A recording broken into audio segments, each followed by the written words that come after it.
Okay. Action! Thousands strong we came together. Martin Luther King Jr. spoke to us saying, I have a dream. We listened, remembering our dreams. Bad dream. Martin Luther King spoke. I have a dream that one day this nation will rise up and live out the true meaning of its creed. We hold these truths to be self-evident. All men are created equal.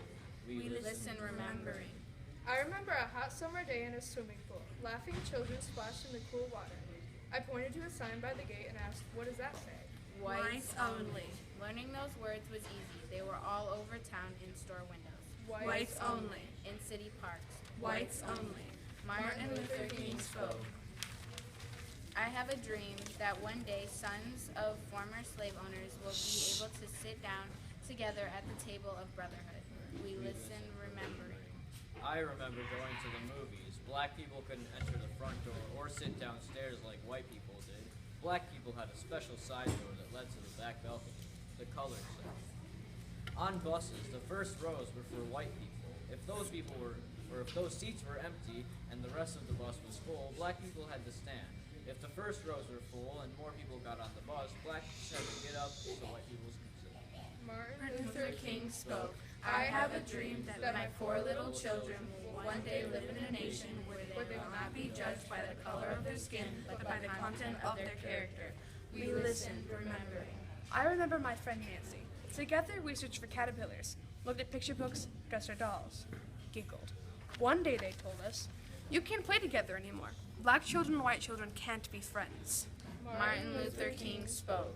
I have a dream that one day little black boys and little black girls will be able to join hands with little white boys and little girls, and walk together as brothers and sisters. I have a dream today. Dr. King led the Montgomery bus boycott.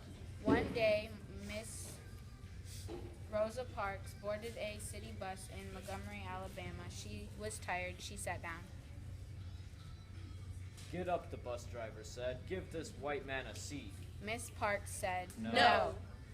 When Miss Parks was arrested, Dr. King told the people of Montgomery that if blacks couldn't ride the buses with freedom and dignity, they shouldn't ride at all. And so they walked, men and women, boys and girls, through rain and cold, for months and months, for miles and miles they walked. The boycott was a success. Now blacks and whites ride the buses together as equals. Martin Luther King Jr. led the Birmingham marches. After the adults were put in jail, he called upon the children. The children marched 1,000 strong. Some were only 6 years old. Police arrested them. School buses carried them to jail. One policeman looked down at one small girl and asked, what do you want? She looked at him and said, freedom. Nothing could stop those children. On the way to jail, they chanted, we want freedom. We want freedom. We want freedom. The children marched. They prayed. They wouldn't turn back. The police, the firemen stood waiting. Orders were given. Stop those children any way you can. But the police and the firemen fell back. The children marched through. No one stopped them. No one hurt them. The children sang. I got freedom. Martin Luther King spoke. And we listened, for he was saying what we wanted to hear. Let freedom ring. From the prestigious hilltops of New Hampshire. Let freedom ring. From the heightening Alleghanies of Pennsylvania.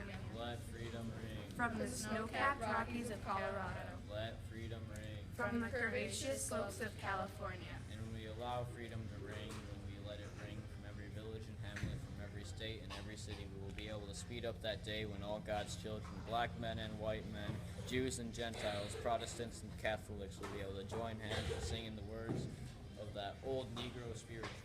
Free at last, free at last. Thank God Almighty we're free at last. All good. Clap, clap, clap.